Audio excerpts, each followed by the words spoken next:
Bloody hell, that's heavy. I forgot just how heavy that was, or is. I probably should store this somewhere lower. It's not a good idea having something heavy that high up. I haven't had this box open for absolute yonks, so let's see what we got. Oh yeah, these are 12mm or M12 raw bolts.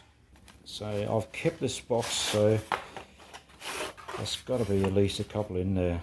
Oh yeah, I've got a few. Alright, that's enough to keep us going. Oh shit, they're broken. Oh wow. Okay, I've got a couple that are not broken. Alright, let's see what we can salvage. G'day, and welcome back to building my new little shed. The weather's closing in. It looks like it's probably going to rain, so I'm going to try and hurry up and get as much done. So first job, I've got to bolt this down.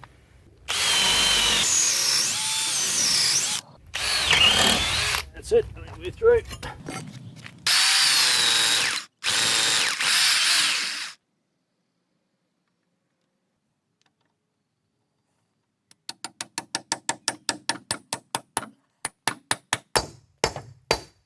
Oh, come on. That should go in easy.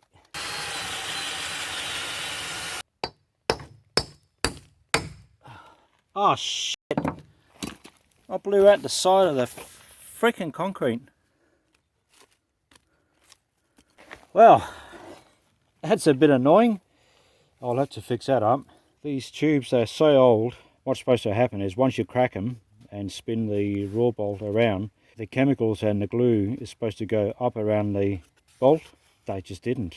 And as I hammered this thing down, try to get this thing down, there was nowhere for it to go. I might have to grab a couple of Dynabolts. And what do you know? It's beginning to rain. So look, I'm going to pack up. I've got other jobs to do in the shed. Next week I'll go and get some different Dynabolts. Bugger.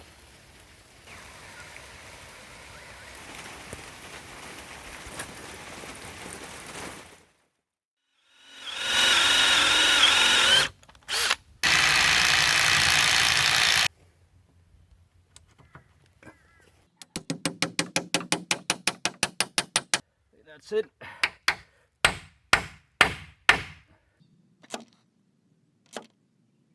Ah, that's it. I think we're good. I should have done that from the beginning. Rightio, well that's the bracing taken care of. That seemed to work well, so we can move on. Up next, Cyclone tie down. So I just run a bit of threaded rod from here and up to the top plate here, and that ties the whole thing down. So I'm just having a look here to see what I got in the way of threaded rod. So it turns out probably not enough, but I got quite a bit of this 12mm gal rod, so I think I might just use that and then weld a bit of threaded rod on both ends.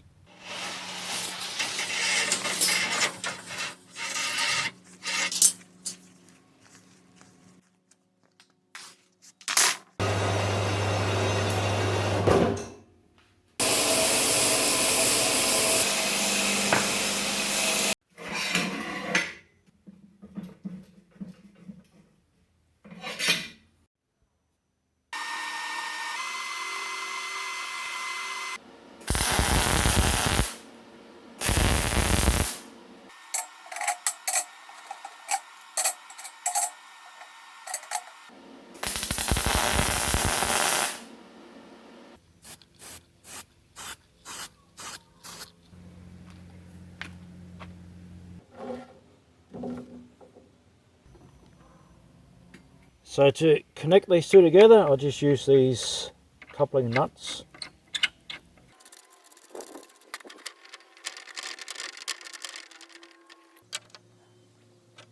There we go. Then up here, it's pretty much the same as the bottom plate. Square washer and a nut. And that's it. That's your tie down.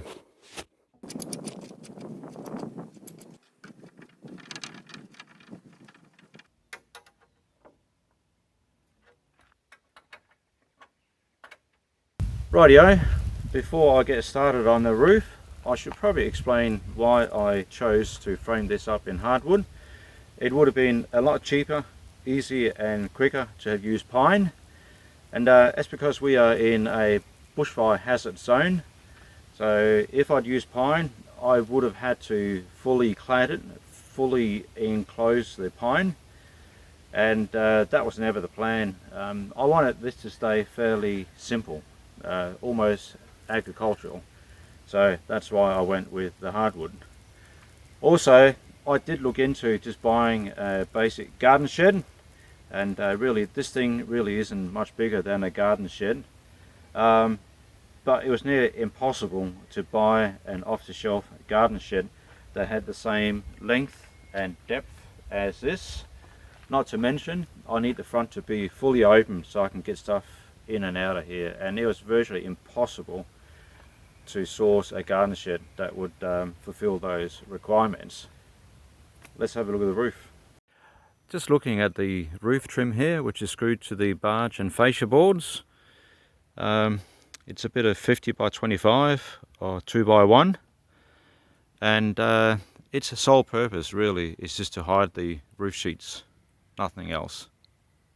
Oh yeah, I've just got to show you this. So every screw here has been pre-drilled, and even then I still managed to break a few. So this is a 14 gauge batten screw, and yeah, just snaps like I don't know, chopsticks, something like that. Over the years I've been collecting Collarbond roof sheeting, so I've got a bit of a mismatch collection. These ones here, they've got a bit of damage to them, but other than that they're virtually brand new.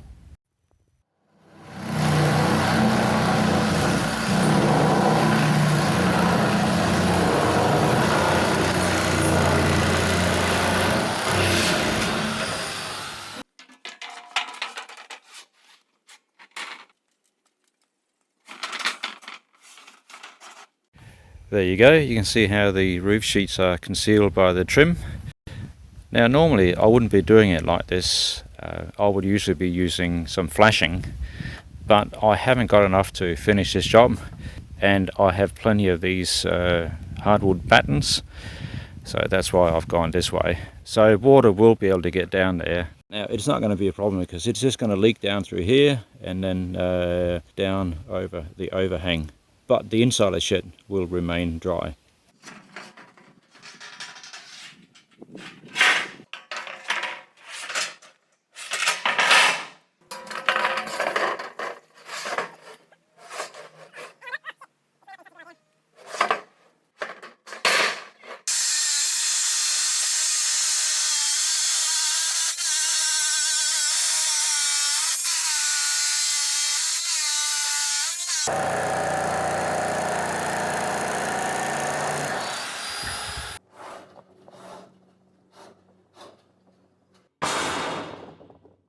I've got a box of leftover roofing screws from when we did our house. Obviously they're painted a different colour, but doesn't matter, no one's going to see it.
Rightio, that's the roof done. And I tell you what, I don't think I can ever remember the mossies being this bad. They are shocking at the moment. So with the wall cladding, it's pretty much the same deal as with the roofing. So now you sheet your meat here, and then you will have some flashing here to hide this joint, and also to make it weatherproof. Same sort of thing again, I just haven't got enough flashing to do the job, so I've got heaps of this, 25 by, or 50 by 25, 2 by 1. So I'm just going to whack this on as trim, and then your sheets butt up to it, like that. Yeah, that'll look pretty good.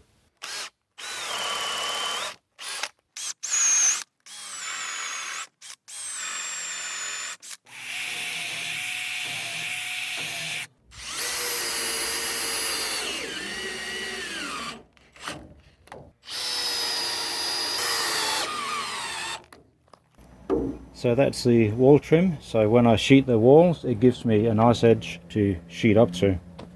So here I've just mixed up a bit of concrete and water, so I'm just giving this a sealer coat prior to patching it up. It just makes it stronger that way.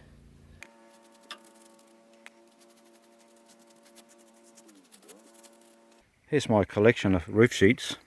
I've just spread them out so it's easier for me to gauge what I've got, and it also makes it easier for me to figure out which ones to cut and where. Just trying to make them stretch as far as possible.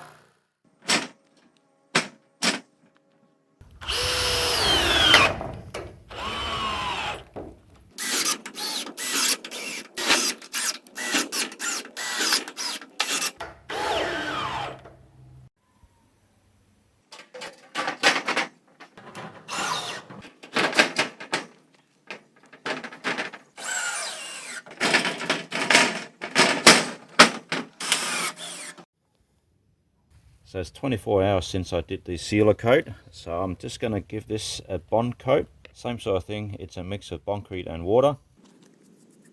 So I just had to take that wall sheet off. It hadn't been screwed on properly anyway. So I'm just putting this on, that's just getting ready to patch it up. Alright, we'll let that not dry, but we'll let that go tacky, and then we'll add the concrete. Alright, so that's gone tacky. So that's it, we're ready to apply the admix, and that's just cement, sand and a mixture of concrete and water.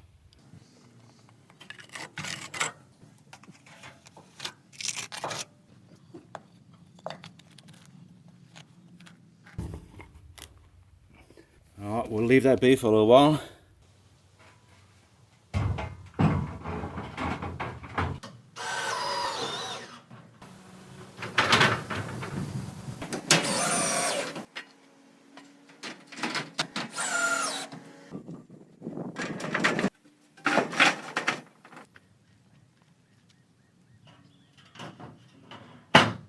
The patch job I did on the concrete footing this morning, that's gone hard, so we're good to put the sheet back on.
So I've got to do something about the top of the door jamb here, because that's just going to flop around in the breeze.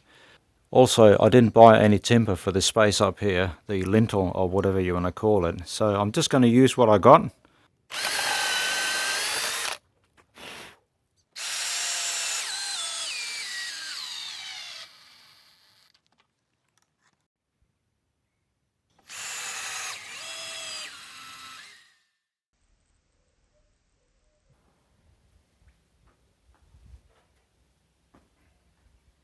The top of the door jamb, it's slightly wonky. It's bowing slightly outwards. You see by this string line. So I've just got to try and force it back.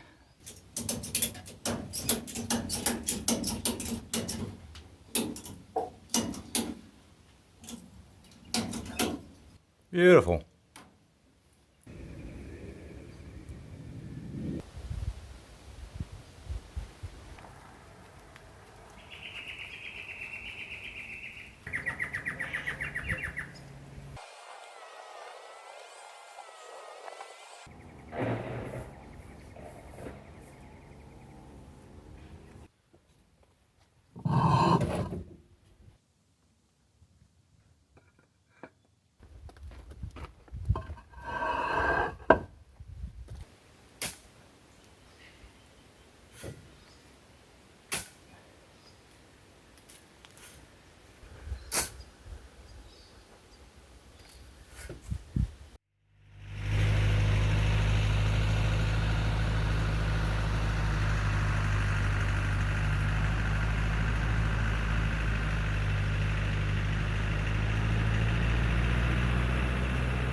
I ended up getting some factory seconds pavers.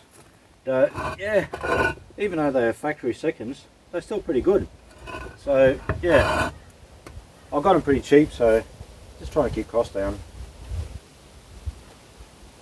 I'm laying the pavers in a bed of crusher dust.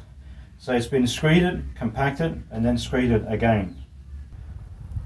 So this is what we call crusher dust. I've got a bit of stockpile down the front of the property.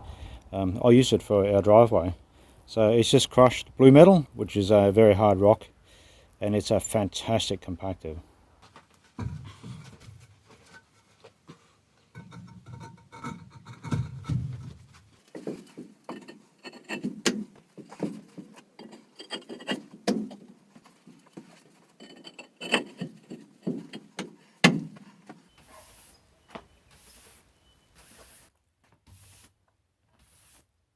Alright, well that's it. The pavers are down, so the floor is complete, and pretty much the shed itself is almost complete. So it's definitely nice to have the dirt covered. And just along this side, and also the back, I had to cut the pavers. But that's about it, so it really wasn't too many, so yeah, no worries. Yeah, so we had the Bobcat up a little while ago, just to grade our driveway. So while we had him here, I just got him to dump a bit of dirt in front of the shed. So I've just leveled that up, so that way it's much easier to get in the shed. So just to accommodate that dirt, I just ended up building this little bit of retaining wall here. The dirt just came from along the batter here, so I just got the Bobcat to run along the bottom of the embankment, just grab the loose dirt. So yeah, I also got the road here cleaned up a bit. There was no real need for painting the walls. I only did that because not all the colour-bond sheets were the same colour.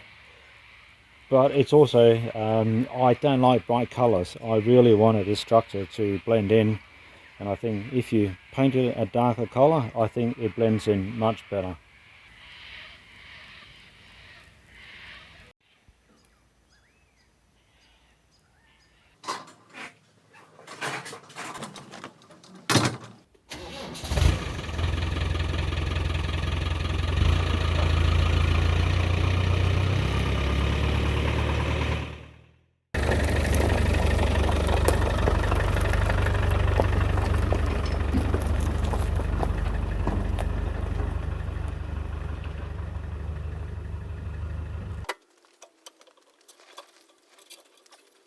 So in time to come, I'm going to make it so this drawbar pivots up and it gets locked in the up position, so that way it doesn't stick out.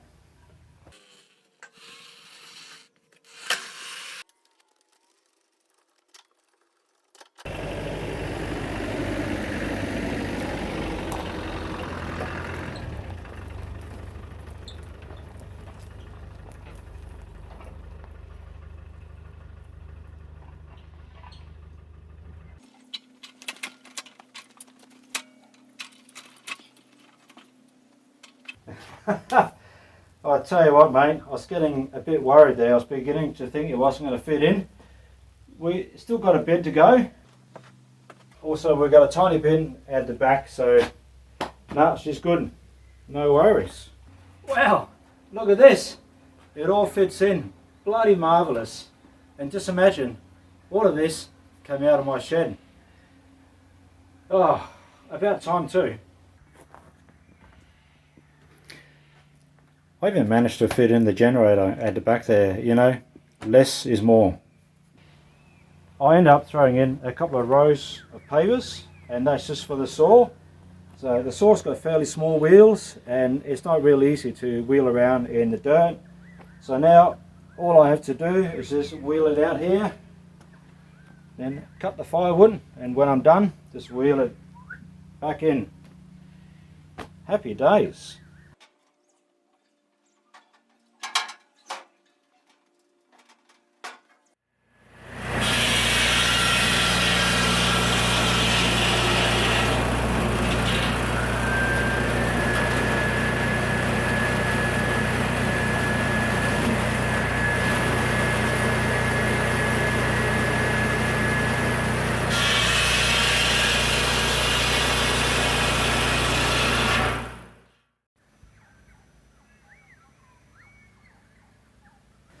Well, there you go. I think it's pretty much finished. However, there's one thing I probably haven't shown you yet. Let's have a look. And that's that bit of space above the door jamb. So I just ended up putting some slats in there. I just used the good old roofing battens. Yeah, and the good thing there too is that that gives me a bit of ventilation.